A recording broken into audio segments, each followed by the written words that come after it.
देखिए इस वक्त मैं मौजूद हूँ राजधानी जयपुर के अंदर। यहाँ पर हमारे साथ गृहिणियां भी यहाँ पर मौजूद हैं, कुछ यहाँ पर लोग मौजूद हैं, मिडिल क्लास से तमाम लोग जो मौजूद हैं। आप लोगों को किस तरीके की उम्मीद है केंद्र सरकार के इस बजट से? मिडिल क्लास को बहुत उम्मीदें हैं इस बजट से। तीसरा टेन्योर है मोदी सरकार का और मोदी सरकार की भगत है मिडिल क्लास। सब चाहते हैं टैक्स में छूट। सबसे मेन इंपॉर्टेंट पार्ट इस टाइम जो है मिडिल क्लास जो उम्मीद लगाए बैठा है कि टैक्स रिबेट 10 लाख तक होनी चाहिए। मैम क्या कहेंगी, आप एक गृहिणी हैं, आप किस तरीके से आप जो घर का जो मैनेजमेंट है वो आप संभालती है? बीजेपी गवर्नमेंट से यही कहना चाहते हैं कि कमिंग बजट में थोड़ी महंगाई को कम करे, क्योंकि मिडिल क्लास इससे बहुत ज्यादा जूझ रहा है और ये टैक्स रिडम्पशन भी देना शुरू करे। सर आपकी क्या प्रतिक्रिया है इस बजट को लेकर? ट्रांसपेरेंसी, टैक्सेशन में ट्रांसपेरेंसी लानी चाहिए और BTT tax, banking transaction tax चालू करके इनकम टैक्स, सेल टैक्स सब वो खत्म कर देना चाहिए, तभी यूनिफॉर्म से रहेगी। मैम क्या कहेंगी, आप बड़ी उम्मीद, आप बड़ी टिकटिकी लगाए हुए बैठी हैं इस बजट से। सेंट्रल गवर्नमेंट का जो बजट है, आप सीए भी हैं, चार्टेड अकाउंटेंट हैं, क्या कहेंगी, किस तरीके से आप देखते हैं? मेरा कहना यह है सरकार को फ्री की रेवड़ियां बांटने के बजाय एजुकेशन और हेल्थ फ्री करनी चाहिए, जिससे सभी इंसानों को एजुकेशन मिले और मेडिकल का अच्छा उनको स्वास्थ्य का लाभ मिले। मेरा यही कहना है। मैम आप एक चार्टेड अकाउंटेंट हैं, तो किस तरीके की एक जो टैक्स पेयर है उन्हें दिक्कत आती है, क्या उम्मीद करती है? आज का आम इंसान टैक्स में मरा जा रहा है, तो सरकार को जैसे फॉरेन कंट्रीज में सारे टैक्स खत्म करके एक सिंगल टैक्स रखना चाहिए, ताकि सबकी इकोनॉमी अच्छी हो। सर क्या रिएक्शन? मैं कहना चाहूँगा हिंदुस्तान के 2% लोग टैक्स दे रहे हैं और बाकी ये सब पार्टियां रेवड़ी बांट रही हैं। कोई सी पार्टी हो, चाहे बीजेपी है चाहे कोई और भी है, इसको बंद करना चाहिए। और ये जो पॉलिटिशियन से टैक्स नहीं लिया जाता, उनसे टैक्स लेना चाहिए। वो क्यों नहीं टैक्स देते हैं? ये जरूरी है टैक्स लेना। टैक्स को बेकार कर रहे हैं, अननेसेसरी में दिए जा रहे हैं, सभी को बांटे जा रहे हैं। क्यों बांट रहे हैं? 2% गवर्नमेंट सर्वेंट टैक्स देता है, बाकी लोग 2% दे रहे हैं पूरे हिंदुस्तान में टैक्स। क्यों? जबकि कम से कम 60% लोगों का टैक्स होना चाहिए। सर आपका रिएक्शन भी जानना चाहेंगे, किस तरीके से आप देखते हैं आज केंद्रीय का जो बजट आ रहा है, केंद्रीय मंत्री जो निर्मला सीतारमण है वो बजट पेश कर रही है, क्या कहेंगे सर, आप क्या कहेंगे इस बारे में? आप बताएंगे जरा। फ्री एजुकेशन और फ्री मेडिकल के अलावा कुछ भी फ्री नहीं मिलना चाहिए। बाकी सब चार्जेबल होना चाहिए, क्योंकि टैक्स पेयर का पैसा बांटने के लिए नहीं है। फ्री एजुकेशन दो, फ्री मेडिकल दो और बाकी सब कुछ चार्जेबल होना चाहिए और सबके लिए समान होना चाहिए। ये 2 चीजें जरूरी है। तो अब देखिए कि जो मिडिल क्लास है इन लोगों का ये कहना है कि टैक्स में जो स्लैब है उसमें छूट मिलने के साथ साथ में अगर किसी भी चीज में छूट देनी है तो वो एजुकेशन में छूट दीजिए और तमाम तरीके की जो छूट है, जो बंदरबाट है, उसे बंद करनी चाहिए। बिल्कुल रोशन, यहाँ फिर भी इसको लेकर बहुत बड़ा सवाल उठाया गया, जिसको लेकर कोर्ट ने भी टिप्पणी की थी। एक हमारे साथ खास एक्सपर्ट का पैनल भी जुड़ गया है। डॉक्टर निमिषा गौड़ हमारे साथ जुड़ गई है, जो कि बीजेपी के प्रवक्ता हैं। जितेंद्र नरुका कांग्रेस के प्रवक्ता हमारे साथ जुड़ गए हैं। राजेंद्र यादव किसान नेता भारतीय किसान संगठन के हमारे साथ जुड़ गए हैं।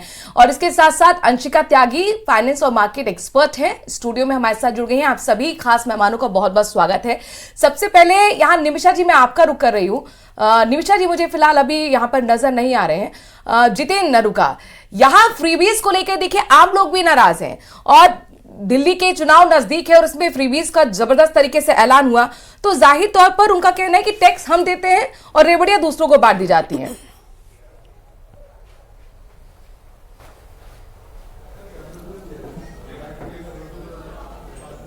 जितेंद्र जी, आपको ऑडियो मिल रहा है? आवाज नहीं जा रही है शायद जितेंद्र जी के पास। मनु दोबारा से रुक कर लेंगे, लेकिन बातों को समझना बेहद महत्वपूर्ण हो जाता है। किस तरीके से अभी हमारे संवाददाता रोशन ने लोगों से बातचीत की और उन्होंने बताया कि टैक्स में छूट मिलनी चाहिए लोगों को। कई बातें उनके द्वारा कही गई हैं और इसे अगर बेहतर तरीके से समझना है तो फाइनेंस और मार्केटिंग की एक्सपर्ट हमारे साथ मौजूद है। सीधा अंशिका त्यागी जी का रुक कर लेंगे। अंशिका जी, आप मार्केटिंग एक्सपर्ट है, बेहतर तरीके से चीजों को समझा सकती हैं। हमारे दर्शकों को जरा समझाइए कि पिछला आपने बजट देखा था कि कैसा रहा था बजट, और अब में क्या उम्मीद जो है वो दर्शकों को लग रही होगी कि ये बेहतर और हो सकता है?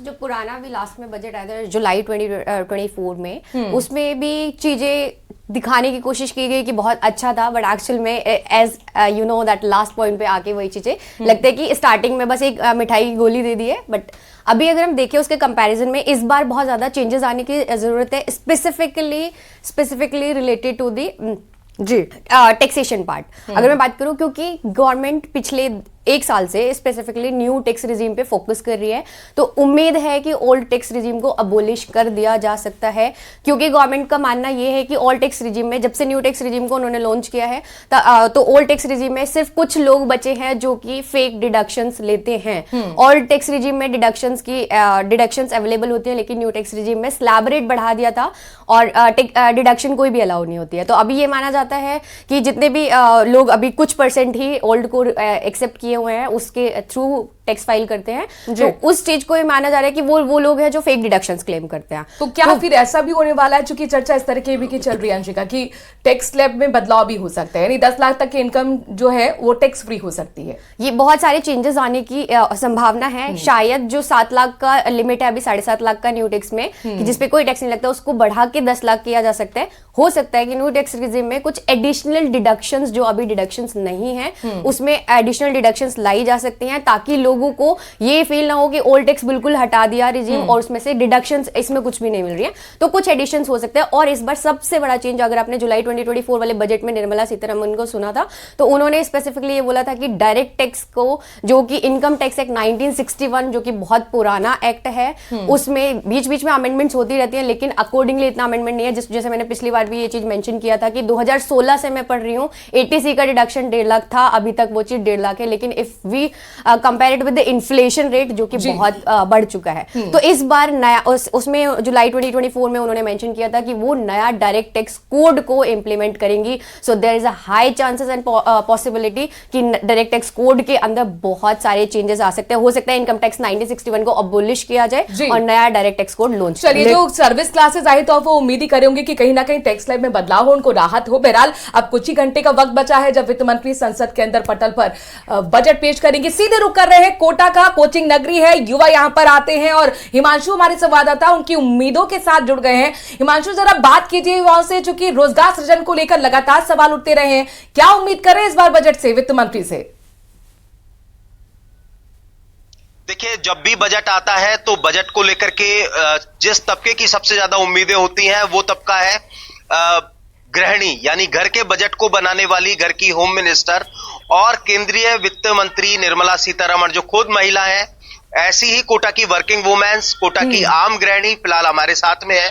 बजट को लेकर के क्या उम्मीदें हैं, फिलहाल सीधा इस तबके से जानेंगे तो बेहतर तरीके से उम्मीदें निकल करके आ पाएंगी और बेहतर तरीके से वो बात निकल करके आ पाएगी कि आखिर इस तबके को क्या उम्मीद है। मैम, सेंट्रल गवर्नमेंट अपना बजट आज पेश कर रही है और खुद निर्मला सीतारमण केंद्रीय वित्त मंत्री महिला है, ऐसे में आपकी क्या उम्मीद है? मैं Lion Rajni Gupta, Lions club Kota techno से हूँ। रामकृष्ण मंदिर को भी हम लोग संचालित करते हैं। सबसे बड़ी बात यह है कि एक तो हर चीज में जो टैक्स लग रहा है, ये बड़ी मुश्किल बात है। पैसा डालो तो टैक्स, पैसा निकालो तो टैक्स।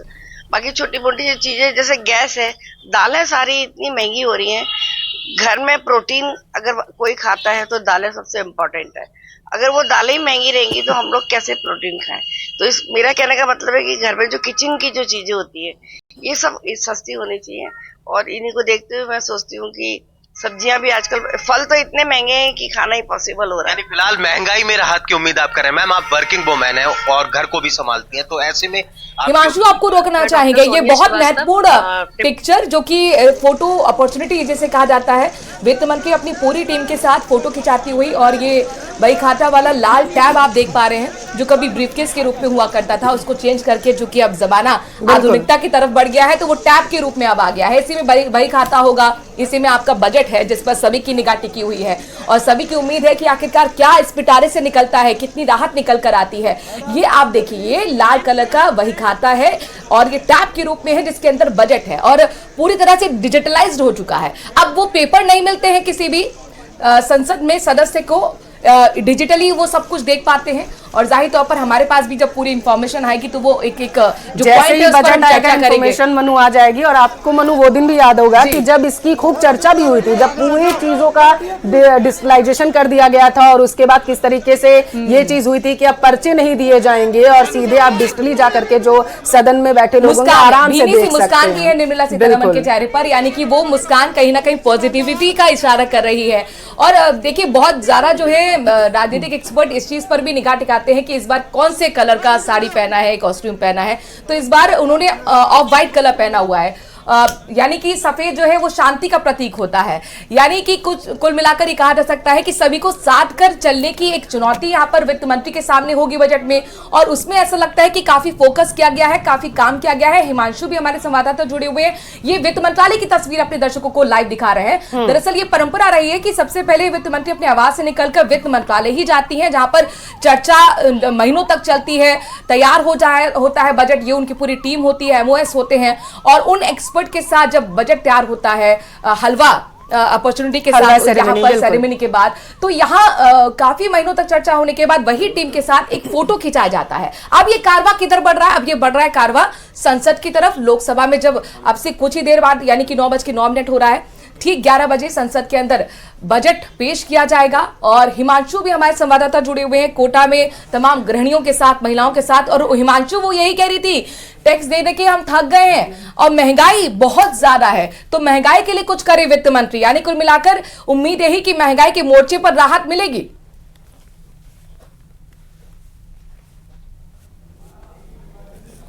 जो फर्स्ट रिएक्शन हमने लिया था उसमें प्रतिक्रिया यही निकल करके आई कि महंगाई में जो राहत है वो मिलने जा रही है। लेकिन फिलहाल मैं अपनी बात को कंटिन्यू करूंगा, क्योंकि जो तस्वीर हम दिखा रहे थे वो भी बहुत खास थी, क्योंकि आज के दिन के लिहाज से वो तस्वीर सबसे महत्वपूर्ण थी। मैम प्लीज अपनी बात को कंटिन्यू कीजिए, क्योंकि आप वर्किंग वुमेन होने के साथ में घर को भी संभालती है, तो बजट को लेकर आप I am doctor Sonia Srivastava from agriculture department. मैं ये कहना चाहूंगी कि जो छोटे घर हैं और जो आम जनता के लिए, उन पे भी टैक्स अभी बहुत ज्यादा बढ़ चुका है, वो कम होना चाहिए, जो कि अभी सब में काफी ज्यादा बढ़ गया था। सेकेंडरी जो बेसिक नीड है, जैसे सिलेंडर है, घरेलू सामान है, उन पे जो टैक्स है वो बहुत ज्यादा बढ़ा दिए गए थे लास्ट बजट में, उनको भी कम किया जाए, जिससे वो आम जनता उनको खरीद पाए, हाँ उनको रिलैक्स हो पाए।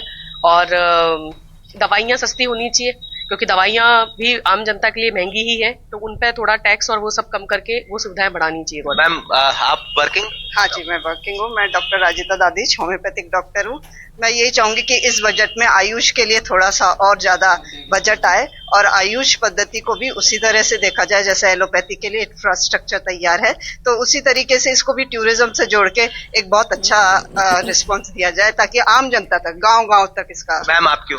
मैं Indian oil dealer Sunita Gupta. मैं ये चाहती हूँ कि आज मध्यम वर्ग इतना दबा हुआ है टैक्सों से कि बहुत ज्यादा परेशान है। हम लोगों को सड़क पर निकलने के लिए 5 बार सोचना पड़ता है, होटल में खाना खाने के लिए 10 बार सोचना पड़ता है, क्योंकि हर बात पर GST, टोल देखो इतने बढ़ चुके हैं, जब जाओ जब 10 रुपए ज्यादा बढ़ा के, जब जाओ जब 5 रुपए ज्यादा, हर जगह मतलब टोलों की इतनी मारामारी है। टोल प्लीज कम किए जाए, क्योंकि अपन पहले ही काफी टैक्स भर चुके होते हैं। जब गाड़ियां अपन की निकलती हैं शोरूम से तो काफी टैक्स भर चुका होते हैं RTO के लिए, तो उसके बाद भी फिर RTO के लिए, तो इसके बाद भी इतना टैक्स अपन बुक कर रहे थे, इसलिए मध्यम वर्ग बहुत दब रहा है इन टैक्सों से। मतलब आप मार्केट में जाओ तो टैक्स, खाना खाने जाओ तो टैक्स, रोड पर जाओ तो टैक्स, कहाँ तक टैक्स भरे एक मध्यम वर्ग के साथ। लेकिन टैक्स से राहत की उम्मीद करते हैं मैम, काम गृहिणी होने के नाते आपकी किचन पर राहत मिले, ऐसा क्या होगी? ऐसा मतलब हर महीने इतनी महंगाई बढ़ती जाती है, हर महीने जो भी सामान हम खरीद के लाते हैं बढ़ते से बढ़ते दामों पे मिलता है, जैसे डिटर्जेंट वगैरह, आम जैसे दालें, आटा, चावल, सब महंगे से महंगा होता जा रहा है, तो इस पे हमें राहत मिलनी है। आप अपनी बात को कंटिन्यू करें मैम। आप कह रहे थे कि सब कुछ महंगा है, चाहे वो रसोई में आने वाली दाल हो या सब्जी हो या सिलेंडर हो, इस पर प्रॉपर तरीके से राहत की उम्मीद आप कर रहे हैं? जब भी हम कभी किसी डॉक्टर के पास जाते हैं तो डॉक्टर कहते हैं आप प्रोटीन लीजिए। प्रोटीन कहाँ से लें? हर चीज नॉनवेज में तो नहीं मिलती ना, तो इंडिया के अंदर ये बहुत जरूरी है।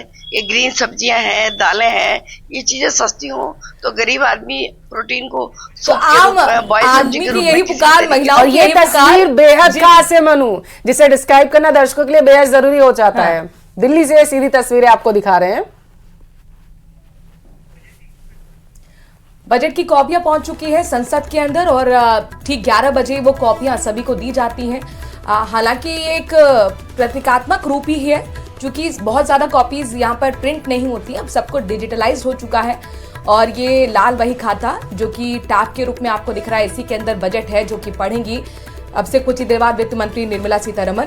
और जाहिर तौर पर गृहिणियों की बात हो रही थी पल्लवी, उनका यही कहना है कि हम जो कुछ भी लेकर आते हैं अब वो सब कुछ बहुत महंगा हो गया है, चाहे वो सब्जी हो, फ्रूट्स हो, दूध हो, तो कम से कम महंगाई के मोर्चे पर कुछ राहत वित्त मंत्री दें। सबकी अपनी उम्मीदें हैं। किसान नेता भी हमारे साथ जुड़े हुए हैं, राजेंद्र यादव। राजेंद्र जी, किसानों की अगर हम बात करें तो आप क्या उम्मीद कर रहे हैं वित्त मंत्री से?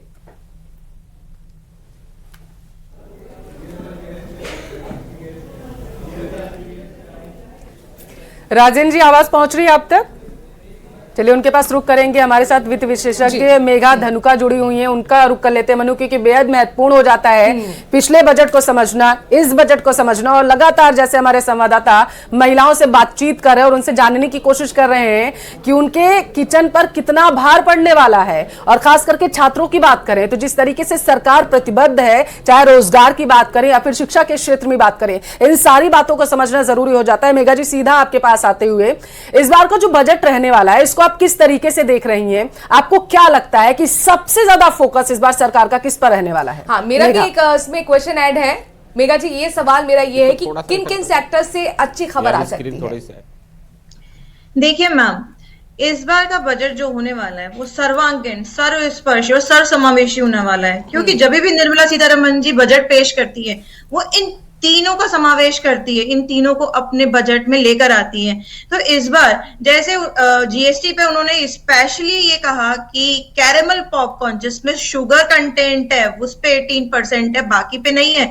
तो हो सकता है इस बार का बजट जो हो वो इस तरीके से ड्राफ्टेड हो कि जिसके अंदर आपका जो फोकस है वो मिडिल क्लास और उनके और जो पुअर क्लास है या जो अपने डेली नीड्स को ही पूरा कर पा रहे हैं उन सभी के विकास के ऊपर ध्यान देता हुआ हो। जैसे कि हमारे शास्त्रों में भी लिखा है, वेदो अखिलो धर्म मूलम स्मृतिशीले च तद्विदाम। इसका मतलब ये कि हम आज जितना भी टैक्स यूज कर रहे हैं या जितना भी हम टैक्सेशन का पालन कर रहे हैं वो एक होना चाहिए, जो वन नेशन वन टैक्स की बातें हो रही है। बट अभी भी कई स्तरों पर आप चाहे कॉर्पोरेट टैक्स ले लें, चाहे इम्पोर्ट ड्यूटी ले लें, या जब भी एक प्रोडक्ट जब तक कि निर्माण नहीं हो जाता उसको कई तरीके के टैक्सेशन और कई तरीके की प्रोसेसिंग फीस वगैरह से गुजरना पड़ता है। तो ईज ऑफ बिजनेस में ईज ऑफ टैक्सेशन पे भी फोकस किया जाएगा। फोकस किया जाना है, लेकिन एमएसएमई का भी हम जिक्र करते हैं यहाँ पर पल्लवी, क्योंकि एमएसएमई जो है वो बैकबोन है इकोनॉमी की। उसको लेकर आप क्या सोचती है निमिषा जी? देखिए, जी, मुझे लगता है यहाँ पर को लेकर के जी कंटिन्यू आने वाले समय में मैं कनेक्ट हूँ आपसे। हाँ, क्रेडिट गारंटी स्कीम जो है, कल भी हमारे भारत की महामहिम ने बताया कि क्रेडिट गारंटी स्कीम भी उसके अंदर कनेक्ट की जा रही है और एमएसएमई के साथ कनेक्ट होकर के भारत के युवा और लगातार जो हमारा इंफ्रास्ट्रक्चर मजबूत हो रहा है उसका बेस यही है।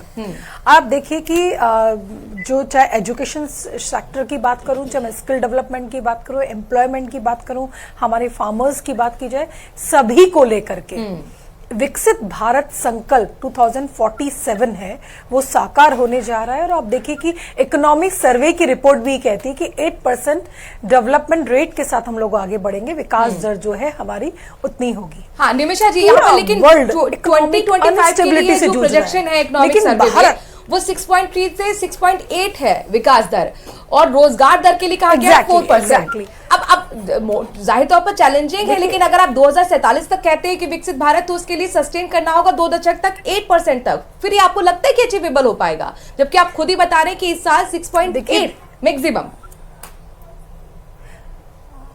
देखिए, अभी आप ये मानिए कि हम लोग बहुत ही स्लोली स्ट्रेटेजिकली इंप्रूवमेंट कर रहे हैं। हमारा जो युवा है, सबसे पहले तो ये जानना जरूरी है हमारे लिए कि हमारे यहाँ कोई एम्प्लॉयमेंट इंफ्रास्ट्रक्चर एग्जैक्टली कितना हुआ है, इसका कोई अभी तक डाटा तैयार नहीं हुआ है। और प्रधानमंत्री जी लगातार युवाओं को रोजगार उपलब्ध करा रहे हैं, युवा रोजगार देने वाला बन चुका है। जब वर्ल्ड लेवल पर इकोनॉमिक अनस्टेबल हो रही है कई डेवलप्ड कंट्रीज में, वहां भारत मजबूती से आगे बढ़ रहा है। बैंक की बात करूं तो बैंक में कोई अनस्टेबिलिटी नहीं हुई है।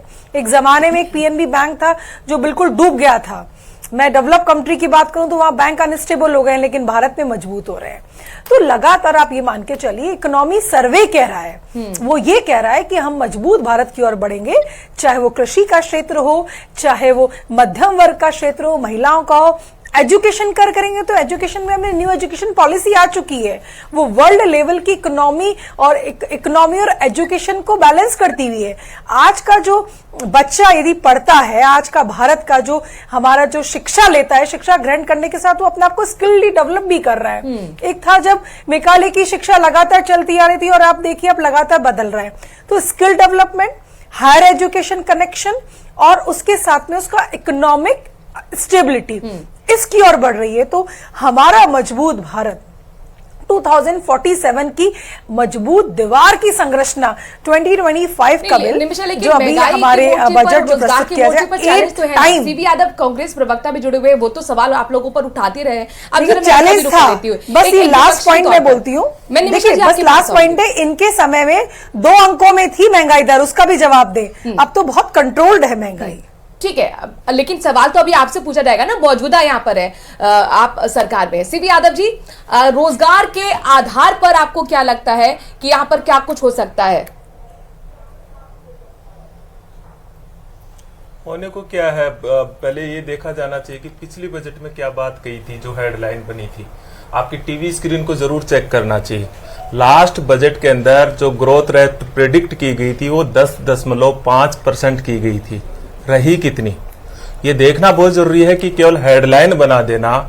आजकल बजट होता है इनकम और जो एक्सपेंडिचर का एस्टिमेट ब्यौरा, और जो पिछला जो है उसका हिसाब देना।